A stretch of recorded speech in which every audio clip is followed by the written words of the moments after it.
Kami memuji, membesarkan Kau Allah yang besar, Allah yang dahsyat dan perkasa di dalam kehidupan kami. Sungguh kami bangga memiliki Allah seperti-Mu Tuhan. Terima kasih Bapa. Kalau kami boleh ada di tempat ini, kami tahu ada satu perkara yang besar yang hendak Tuhan ingatkan bagi setiap kami. Tuhan Yesus berikan kami hati yang subur, hati yang dengar-dengaran, hati murid, telinga murid Tuhan. Kuduskan hati telinga kami Bapa. Kuduskan ruangan ini hanya di dalam nama Yesus. Tuhan Yesus, hamba-Mu ini gak ada apa-apa, gak bisa apa-apa, hanya mau dipakai Tuhan saja. Pakailah dengan seluas-luasnya Roh Kudus bekerja, dan biarlah Engkau semakin bertambah, dan kami semua hamba-hamba-Mu semakin berkurang. Di dalam nama Tuhan Yesus kami buka pembacaan firman-Mu. Di dalam nama Tuhan Yesus, semua yang percaya katakan amin. Puji nama Tuhan. Selamat hidup Bapak Ibu Saudara.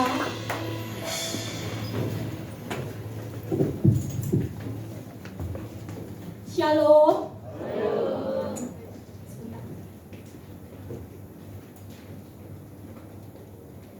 Shalom Bapak Ibu Saudara, puji nama Tuhan. Kalau pagi ini saya boleh ada di tempat ini, saya cuma katakan semua karena anugerah Tuhan. Ada amin? Puji nama Tuhan, ini adalah kali pertama Tuhan berikan perkenanan untuk melayani di tempat ini, dan saya percaya dan ini bukan kali yang terakhir Tuhan berikan kesempatan untuk melayani Raja kita, Raja di atas segala raja. Kata pepatah, tak kenal maka tak sayang. Saya rindu loh disayang oleh Bapak Ibu semua. Untuk itu izinkan saya memperkenalkan diri. Nama saya Mary, saya buruh Batak Bapak Ibu. Warga Selung Baturuan, boleh tampilkan PPT, di situ ada nama saya Bapak Ibu. Saya itu kenal keluarga Bapak Ibu Gembala itu dari tahun 90-an. Saya temannya Ibu Desi waktu di Universitas Pancasila, Teknik Sipil. Dan puji nama Tuhan, Tuhan baik. Sekitar bulan Oktober Tuhan bawa lagi untuk bertemu di keluarga ini, di pertemuan pekerja, dan keluarga besar di tempat ini sudah membantu saya untuk menyelesaikan studi saya di teologi. Semua karena anugerah Tuhan. Puji nama Tuhan, berikan kemuliaan bagi Tuhan. Tema kita pada pagi yang indah ini ialah iman yang bertahan sampai kesudahannya. Diambil dari 2 Timotius 4 ayat 7 sampai 8 dan Yohanes 8 ayat 21 sampai 24. Saya rindu kita baca bersama-sama Bapak Ibu karena hanya 6 ayat. Kita baca bersama-sama secara bergantian. Nanti PPT boleh tampilkan, sudah ada di depan. Saya mulai dengan ayat 21, Bapak Ibu lanjutkan ayat genapnya, dan selanjutnya kita baca secara bergantian. Yohanes 8 ayat 21 mengatakan, maka Yesus berkata pulang kepada orang banyak, aku akan pergi dan kamu akan mencari aku, tetapi kamu akan mati dalam dosamu. Ke tempat aku pergi, tidak mungkin kamu datang. Silakan Bapak Ibu.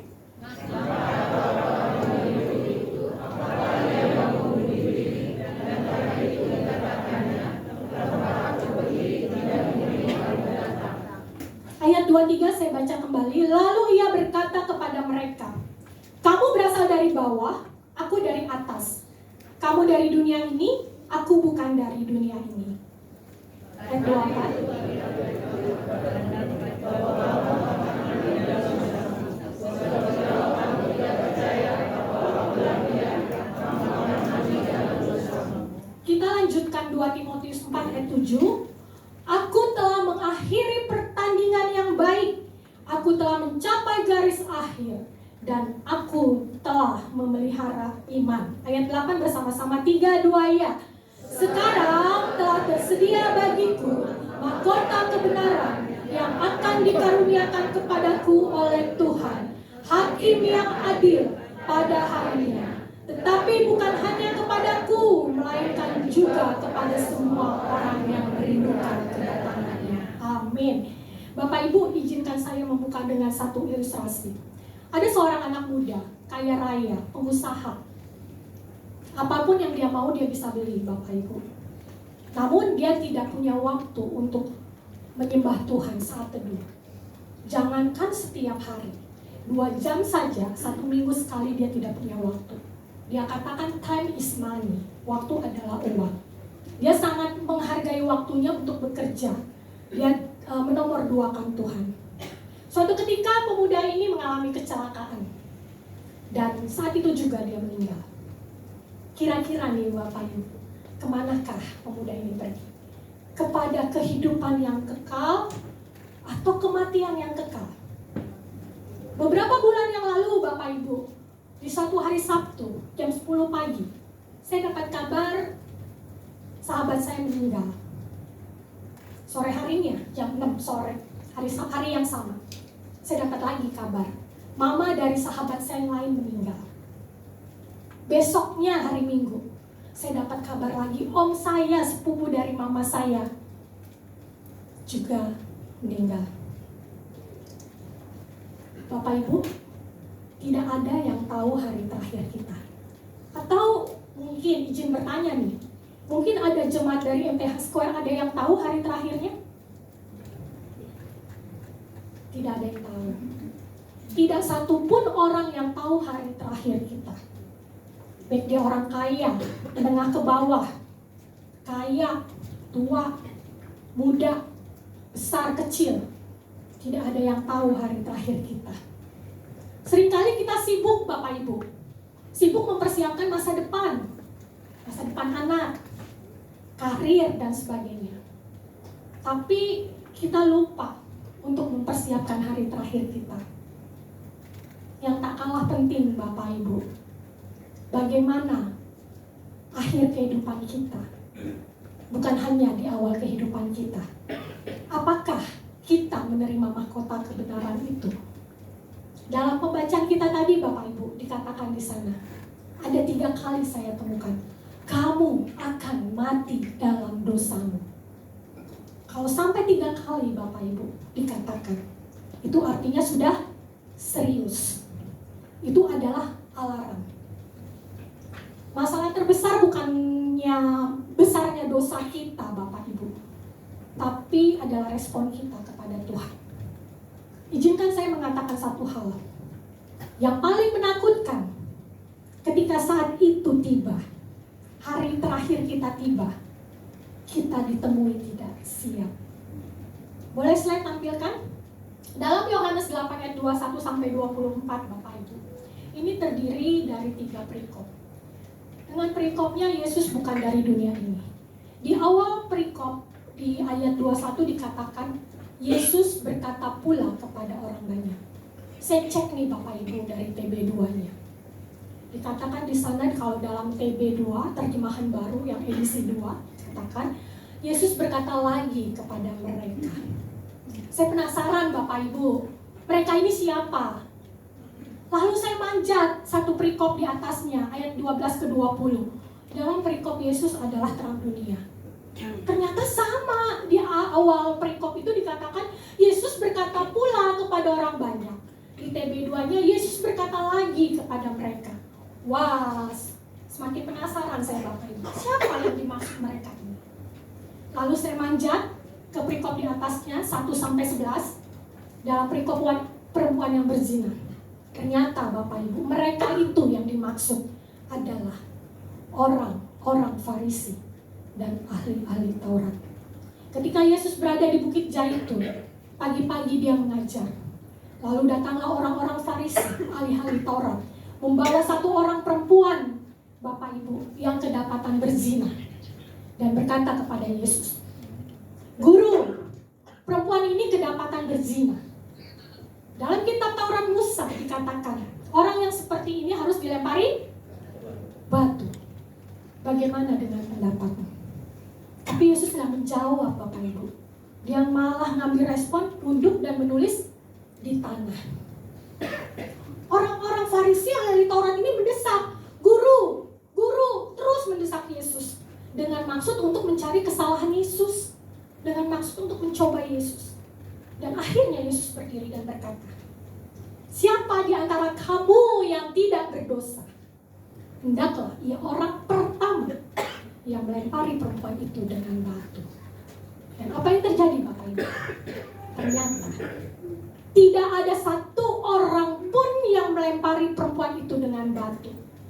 Melainkan satu persatu mereka keluar dari yang tertua, Bapak Ibu. Itu artinya apa? Tidak ada satupun orang yang tidak berdosa. Orang-orang Farisi yang taat akan hukum Taurat, yang taat hukum agama, yang cenderung dibilang orang yang paling kudus, saleh, suci, dan sebagainya, ternyata mereka adalah orang-orang yang berdosa juga. Lalu Yesus berkata kepada mereka, "Akulah terang dunia. Barang siapa mengikuti aku, ia tidak akan berjalan di dalam kegelapan." Artinya, ketika kita mengikuti Yesus, seharusnya kita tidak berjalan di dalam kegelapan. Seharusnya kita tidak berjalan dalam kejahatan. Seharusnya kita tidak berjalan dalam dosa. Yesus katakan apa? Melainkan mempunyai terang kehidupan. Apa itu terang kehidupan? Terang kehidupan adalah bagaimana cara berpikir yang baik, bertindak yang baik, berkata yang baik. Yesus katakan, "Akulah terang dunia. Barang siapa yang mengikuti aku, ia tidak akan berjalan dalam kegelapan, melainkan mempunyai terang kehidupan." Dan yang tadi sangka-sangka, Bapak Ibu, orang Farisi ini menjawab, "Kesaksianmu itu tidak benar." Orang-orang Farisi ini katakan kesaksian apa yang Yesus katakan itu tidak benar. Yesus katakan, "Kesaksianku benar. Sebab aku tahu dari mana aku datang dan kemana aku pergi. Aku tidak menghakimi siapapun. Kalaupun aku menghakimi Bapa yang bersama dengan aku." Dalam kitab Tauratmu ada tertulis, kesaksian dua orang adalah sah. Aku memang bersaksi tentang diriku sendiri, tetapi aku bersaksi bersama Bapa yang mengutus aku. Bapak Ibu, ternyata jawaban orang Farisi, "Lalu, di manakah Bapamu?" Wow, saya waktu merenungkan ini, Bapak Ibu, ternyata orang-orang yang tahu hukum Taurat, Bapak Ibu, orang-orang yang taat agama, tidak mengenal Yesus dan tidak mengenal Bapa. Yesus katakan, "Baik aku maupun Bapa tidak kau kenal." Jangan sampai, Bapak Ibu, kita yang mengikuti Yesus puluhan tahun, ternyata sesungguhnya kita tidak mengenal Yesus. Di luar sana banyak, Bapak Ibu, di sini nggak ada. Kalau di sini ada, nanti saya dicegat di bawah. Di sini tidak ada, Bapak Ibu. Jangan sampai kita mengenal Yesus, tapi sesungguhnya kita tidak mengenal Dia. Kita tidak mengenal Bapa. Yesus katakan lagi, "Aku akan pergi dan kamu akan mencari aku. Namun, kamu akan mati dalam dosamu. Ke tempat aku pergi, kamu tidak mungkin kamu datang." Ini membuat saya sangat keras, Bapak Ibu, untuk merenungkan, bertanya. Ternyata orang-orang yang berdosa tidak bisa datang ke tempat Yesus pergi. Lalu, yang berdosa yang bagaimana? Dosa apa yang tidak bisa membuat kita bertemu ke tempat Yesus datang, ke tempat Yesus pergi? Yang bagaimana? Untuk itu saya mengajak Bapak Ibu untuk kita menggali lebih dalam. Lalu bagaimana caranya supaya tidak mati dalam dosa? Boleh slide tampilkan? Boleh slide selanjutnya? Who? Siapa sih yang terancam mati dalam dosa? Terus pertanyaan kedua, mengapa mati dalam dosa itu bisa terjadi? Apa penyebabnya? Apa sih mati dalam dosa? Kalau kita nggak tahu pertanyaan-pertanyaan ini, Bapak Ibu, kita tidak bisa mengambil langkah. Kita tidak tahu di mana posisi kita. When? Kapan? Kapan sih mati dalam dosa itu terjadi? Atau kapan sih bisa jadi terlambat mati dalam dosa itu? Lalu how? Bagaimana? Bagaimana solusinya supaya kita tidak mati dalam dosa? Dan yang terakhir ini menjadi perenungan kita. Where? Di mana? Setelah kita tahu nih, Bapak Ibu, dari semua pertanyaan ini, lalu kita bisa introspeksi diri kita. Di mana posisi kita saat ini? Apakah kita masuk dalam kelompok yang firman Tuhan katakan mati dalam dosa atau kita sudah melakukan kehendaknya? Boleh slide tampilkan? Yang pertama, siapa yang terancam mati dalam dosa? Dalam Yohanes 8 ayat 24b mengatakan, sebab jikalau kamu tidak percaya bahwa akulah dia, kamu akan mati dalam dosamu. Yang terancam mati dalam dosa adalah orang yang tidak percaya pada Yesus. Orang Farisi ini merasa aman secara rohani, tetapi dia tidak mengenal Yesus sesungguhnya. Dengan dia katakan kesaksianmu itu tidak benar, dia menolak otoritas Yesus, dia menolak kesaksian Yesus, merasa tidak butuh terang itu, merasa tidak butuh pertobatan. Orang yang terancam mati dalam dosa yang pertama adalah orang yang tidak percaya kepada Yesus. Ada amin? Amin. Puji nama Tuhan. Yang kedua, siapa yang terancam mati dalam dosa adalah orang yang tidak melakukan perintahnya. 1 Yohanes 2 ayat 3 mengatakan, dan inilah tandanya bahwa kita mengenal Allah, yaitu kita baca bersama-sama, jikalau kita menuruti perintah-perintahnya. Orang yang terancam mati dalam dosa adalah orang yang tidak melakukan perintah. Di ayat 4 dikatakan, kalau kita mengaku kita mengenal Allah, tetapi kita tidak menuruti perintahnya, kita dikatakan pendusta, Bapak Ibu, di ayat 4. Nanti Bapak Ibu silakan cek. Orang Farisi ini kita tahu ya Bapak Ibu mengenal Yesus. Mereka sering mengikuti pengajaran-pengajaran Yesus Bapak Ibu. Di mana Yesus mengajar mereka sering ada. Tetapi mereka tidak mau melakukan perintah Yesus. Itulah mengapa Yesus katakan, kamu akan mati dalam dosa. Yang terancam mati dalam dosa adalah orang yang tidak mau melakukan perintahnya. Ada amin? Amin. Puji nama Tuhan. Yang ketiga, siapa yang terancam mati dalam dosa? Adalah orang yang tidak mau meninggalkan dosanya.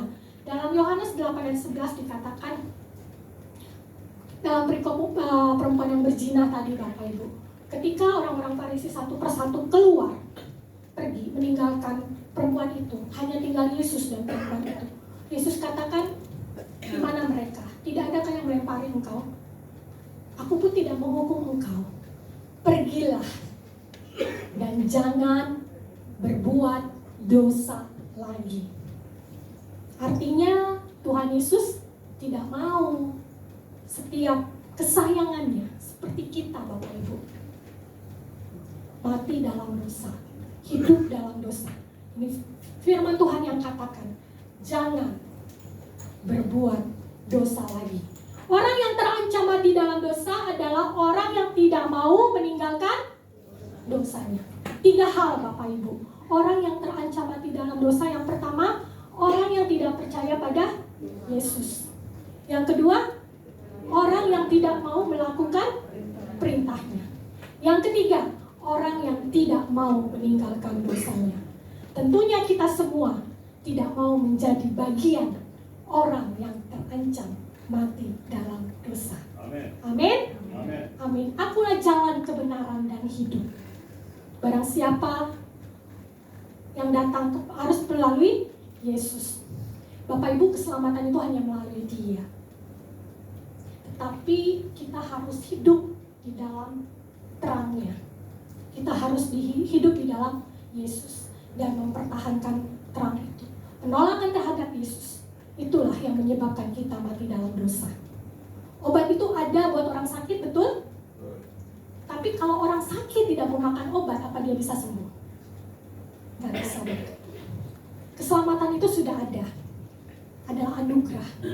Tetapi kalau kita tidak mau menerima keselamatan itu, satu-satunya jalan itu melalui Yesus Kristus, apakah kita bisa selamat? Tidak. Agar tidak terancam mati dalam dosa, mari kita sama-sama periksa iman kita. Apakah kita sudah sungguh-sungguh percaya pada Yesus, hidup dalam terang itu, dan mempertahankan terang itu. Lalu yang kedua, slide selanjutnya, apa itu mati dalam dosa?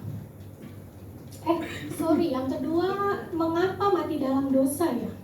Apa itu mati dalam dosa? Apa itu mati dalam dosa? Mati dalam dosa adalah hidup tanpa Yesus sampai akhir. Ketika kita hidup tanpa Yesus sampai akhir hidup kita, kita terancam mati dalam dosa. Dan konsekuensinya adalah hidup yang kekal.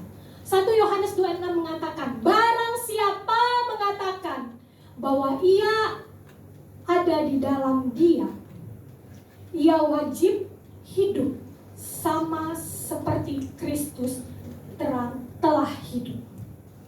Ketika kita tidak hidup bersama Yesus di dalam kehidupan kita sampai akhirnya, kita berjalan dalam kegelapan itu, kita berjalan dalam kejahatan itu, kita berjalan dalam dosa itu, kita akan kehilangan hidup yang kekal. Roma 6:2-3 mengatakan, sebab upah dosa ialah maut, tetapi karunia Allah ialah hidup yang kekal dalam Kristus Yesus Tuhan kita.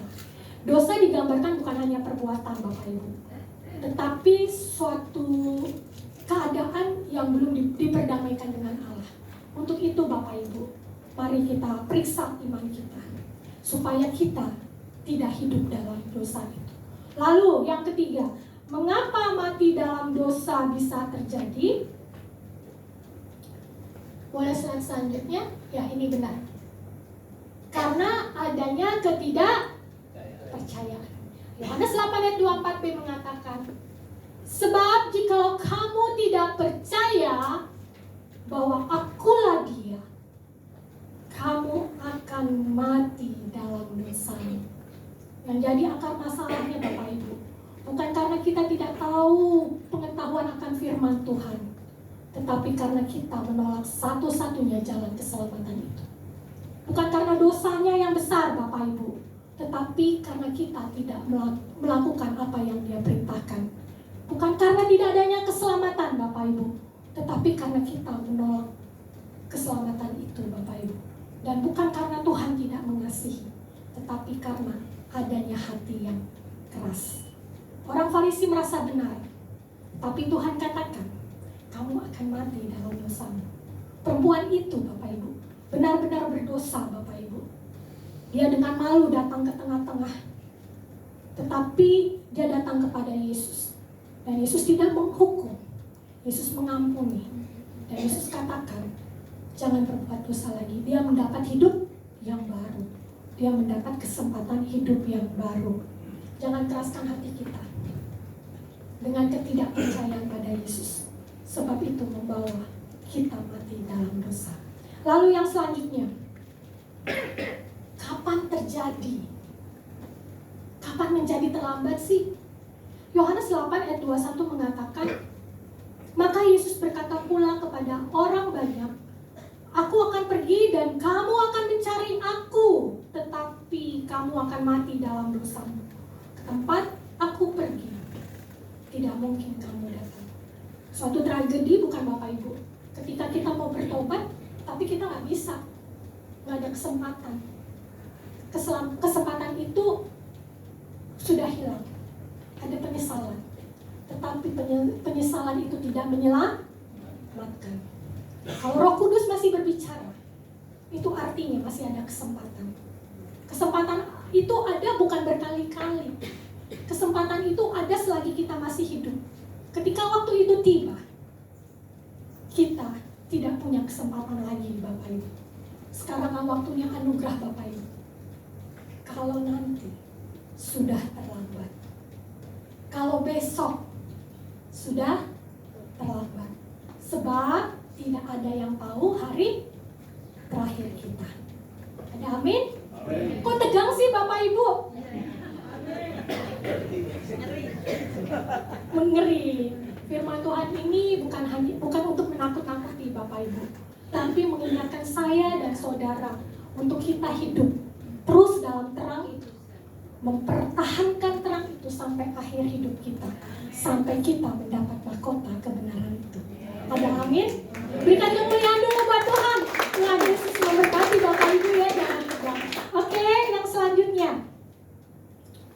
Boleh musik tolong tampilkan?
Pujian ini Bapak Ibu tidak asing lagi bagi kita, betul?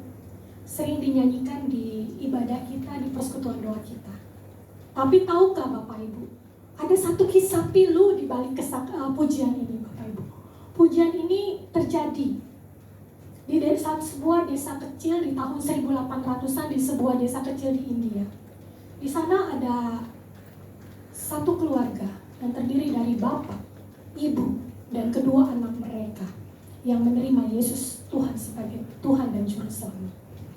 Tetapi kepala suku tidak senang Bapak Ibu karena keluarga ini menerima Yesus. Lalu satu keluarga ini dipanggil di alun-alun desa untuk dihakimi Bapak Ibu, untuk disuruh menyangkal Yesus. Ketika mereka hadir di alun-alun desa, kepala suku teriakan kepada pria ini, boleh slide selanjutnya, menyangkal Kristus atau keluargamu mati. Pria ini nggak tahu harus berkata apa, harus bagaimana. Ketika pertanyaan itu dilontarkan kepada dia dan keluarganya, yang dia ingat hanyalah penggalan satu lagu yang dia ciptakan sendiri ketika dia menerima Yesus sebagai Tuhan dan Juru Selamat. Dan penggalan itu dia katakan, I have decided to follow Jesus. Mengikut Yesus keputusanku. Ku tak ingkar. Dan seketika itu juga, kedua anaknya mati. Tombak dihujamkan kepada kedua anaknya. Lalu, kesempatan kedua diberikan kepala suku itu kepada pria ini. Meninggalkan imanmu atau istrimu mati. Lagi-lagi pria ini gak menyerah Bapak Ibu. Dia katakan, don't go with me, still I follow. Yang artinya, meskipun tidak ada yang menyertai, tetap ku ikuti. Dan seketika itu juga, tombak terhujam kepada istrinya. Dan istrinya mati Bapak. Kesempatan terakhir diberikan kepada pria ini oleh kepala suku itu. Menyangkal Kristus dan meninggalkan imanmu, atau engkau pun akan mati. Tidak menyerah pria ini Bapak Ibu. Dia katakan, the cross before me, the one behind me. Salib di depanku, firman di belakangku. Dan seketika itu juga satu keluarga ini mati Bapak Ibu. Namun kepala suku ini menjadi penasaran. Mengapa ada orang, bahkan satu keluarga yang mempertahankan imannya kepada satu nama Yesus Kristus Tuhan sampai mengorbankan dirinya dan keluarganya. Hal itulah yang membawa kepala suku ini dimenangkan juga Bapak Ibu. Kepala suku ini mengatakan imannya di alun-alun desa. Dan peristiwa itu membawa Injil lebih besar di India pada saat itu. Lalu yang warna merah itu Bapak Ibu, dibuatlah sebuah lagu hit oleh misionaris India bernama Sadhu Sundars dan diaransemen oleh komposer Amerika bernama William Reynolds. Keluarga ini mati tragis ya, tetapi keluarga ini selamat karena mempertahankan imannya. Tetapi ada yang hidupnya baik-baik saja, aman-aman saja, tenang-tenang saja, tetapi kematian yang kekal. Sekaranglah waktunya Bapak Ibu, jangan sampai terlambat, jangan sampai menyesal, jangan menunda-nunda hidup dalam terang itu. Lalu, ada amin? Amin. Lalu bagaimana solusinya supaya tidak mati dalam dosa? Masih ada waktu? Sedikit lagi ya Bapak Ibu ya, biar kita sampai kenyang dipuaskan oleh firman Tuhan. Bagaimana solusinya supaya tidak mati dalam dosa? Buat yang belum percaya, bertobatlah, percaya pada Yesus. Yang sudah percaya, tetap percaya, dan terus hidup dalam terang itu, serta teguh mempertahankan terang itu. Amin. Biarlah ini menjadi doa kita. Yang terakhir, yang keenam, di mana saat saya saat ini? Kita ada di mana Bapak Ibu? Apakah kita hidup dalam terang itu? Atau tanpa disadari kita menjauh dari terang itu? 2 Timotius 4 ayat 7 mengatakan, Aku telah mengakhiri pertandingan yang baik. Aku telah mencapai garis akhir. Dan aku telah memelihara iman. Ini adalah yang dikatakan Paulus kepada anak rohaninya Timotius, Bapak Ibu. Yang dulu kita kenal dengan nama Saulus, yang menganiaya, menangkap murid-murid Tuhan dan membunuh murid-murid Tuhan. Namun ketika Paulus yang dulunya Saulus menerima terang itu, hidup dalam terang itu, maksudnya dia tidak lagi melakukan apa yang dia lakukan dahulu, yaitu menangkap dan membunuh murid-murid Yesus. Tetapi dia hidup dalam terang itu, dia menginjil. Penderitaannya banyak Bapak Ibu, di penjara dan sebagainya, banyak orang yang menolaknya. Namun dia tetap mempertahankan sampai akhirnya dia katakan, aku telah mengakhiri pertandingan yang baik. Aku telah mencapai garis akhir dan aku telah memelihara iman. Sekarang telah tersedia bagiku mahkota kebenaran yang dikaruniakan kepadaku oleh Tuhan, Hakim yang adil pada hari itu. Bukan saja kepadaku, katanya Bapak Ibu, melainkan kepada semua orang yang menantikan kedatangannya. Saya dan saudara menantikan kedatangan Yesus. Mari kita tetap mempertahankan iman kita kepada Tuhan. Paulus ini memberikan teladan kepada kita Bapak Ibu. Selama masih ada nafas, tetap hidup dalam terang itu. Jangan lelah untuk pegang iman. Jangan kendor untuk hidup dalam terang itu. Mungkin tenaga kita tidak sekuat dulu, tapi satu hal, jangan hilang iman percaya kita. Yang menjadi epilognya, yang menjadi kesimpulannya. Boleh slide? Saya bacakan ya Bapak Ibu. Sebelum terlambat, pastikan iman percaya kita. Apakah kita sudah sungguh-sungguh menerima, mengenal, dan mengikut Yesus? Ini menjadi perenungan kita Bapak Ibu. Yang kedua, maukah kita meninggalkan dosa yang mungkin masih kita pelihara dan hidup dalam terang itu, serta mempertahankan terang itu sampai akhirnya? Yang ketiga Bapak Ibu, jangan kompromi dengan sesuatu yang membawa kematian rohani.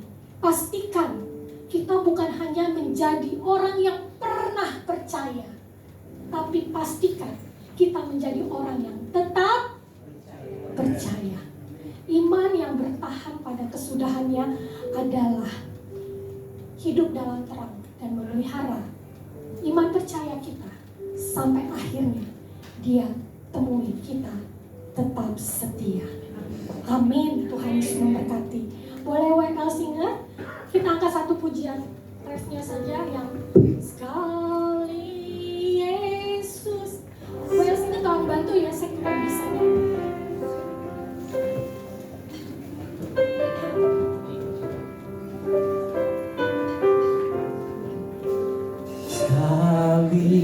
Yesus, selamanya Yesus, harapanku tak akan hilang, karena kasih-Nya sekarang ku ada.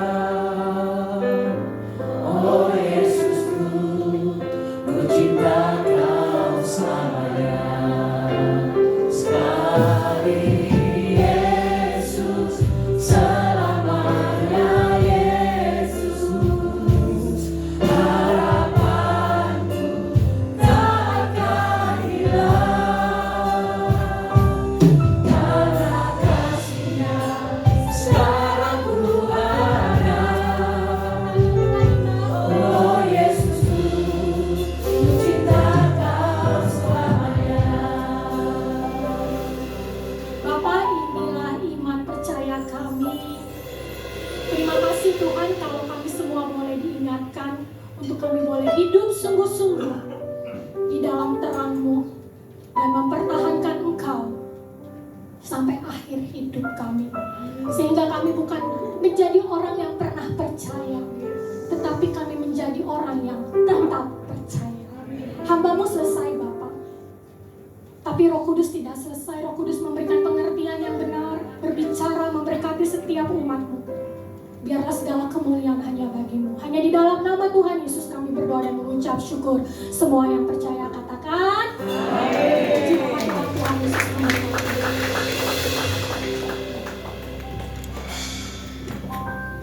Puji Tuhan, sekali lagi boleh berikan